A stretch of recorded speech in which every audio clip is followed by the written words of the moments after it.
Donatello, Michelangelo, Leonardo, and Raphael are making their way back to the TV screens in an all-new Teenage Mutant Ninja Turtles series. In a star-studded cast featuring Jackie Chan, Ice Cube, John Cena, and show creator Seth Rogen. This all-new Teenage Mutant Ninja Turtles Mutant Mayhem series will be on Nickelodeon starting in August. The Ninja Turtles have a long history with fans dating all the way back to 1984 when it was created by Kevin Eastman and Peter Laird as a one-shot project. Due to the overwhelming reception to the comic, it was adopted for TV almost instantly, making its debut in 1987. The show followed Splinter, a former human ninja master turned sewage rat, as he trains 4 young talking turtles to become world-saving heroes. Along with their companion April O'Neil, they fight to rid the world of the evil Shredder and his foot soldiers, not to mention the evil aliens trying to take over the planet. The Teenage Mutant Ninja Turtles series have a long history that stretches over many decades. Every generation has its own version of the classic Turtles that they enjoy. For me, it was the 2003 version starring Michael Sinterniklaas and Wayne Grayson.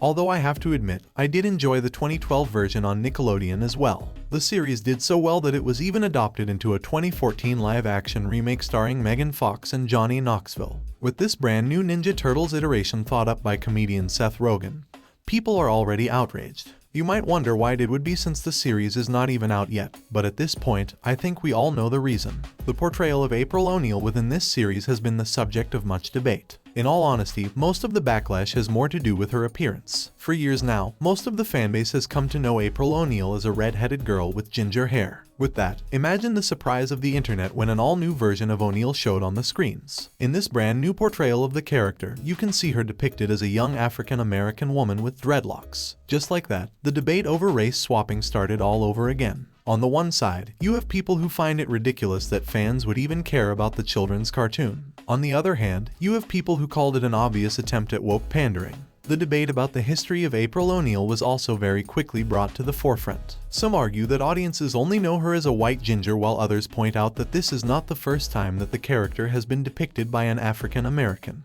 In the original Mirage comics, April is depicted as a young black woman with curly brown hair. More recently, in the 2018 Rise of the Teenage Mutant Ninja Turtles movie, she was also a young black woman. Critics to this point have, however, pushed back against this, stating that in every mainstream depiction, she is white. It feels like every other week we are having a debate about race swapping. Every week there is a reboot of a classic show, and every week there is debate about one of the characters not being of the original race. In the era of reimaginings, this is something that will continue moving forward. Critics against the idea of race swapping have been very vocal online, speaking out against this practice. Many have voiced their displeasure, stating that it completely destroyed the original work. Some within the fandom feel that classic IPs should remain untouched. If they are being remade, they should not be for a modern audience. Many feel that race swapping and gender swapping are only done to annoy those who love original characters. Some argue that minority or female-led characters do not generate the same amount of interest. Thus, they are inserted into storylines in order to generate the same amount of interest that the original work had.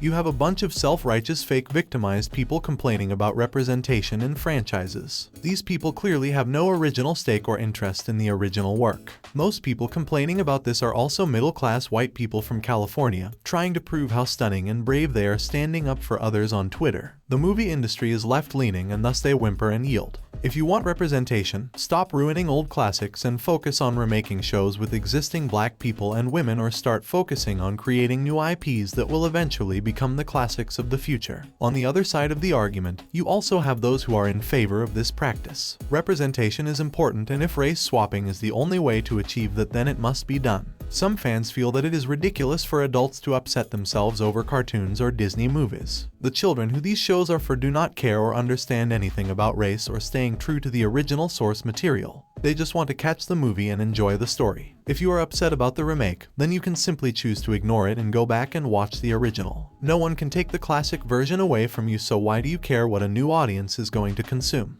If the younger generation is not complaining about this, why are you? Many children flock to these classic remakes and none of them mind. They just want to enjoy themselves. It is only older adults who complain about these shows that they are never going to watch. Personally, I have shared my views on race swapping on numerous occasions. I have no issues with it. There is a long list of things that I look for in a series or movie, and race or sex is not on there. As long as you create a good story, I do not care about any of it. If Superman tomorrow becomes Superperson and is played by a black gay person, I would not even blink. What would bother me is if the movie sucks. It bothers me more if the movie sucks and people criticize it and then those critics get dismissed as racist and phobic trolls. More so, what bothers me is pandering directors and writers using people's identities to promote their movies instead of just focusing on writing a good story. What bothers me even more is people being labeled racist for not liking the idea of race swapping. As stated, I am perfectly fine with this concept. However, you should be allowed to disagree with me on this issue without being labeled horrible names. I will acknowledge that some people simply do not like it because they don't like black or gay people.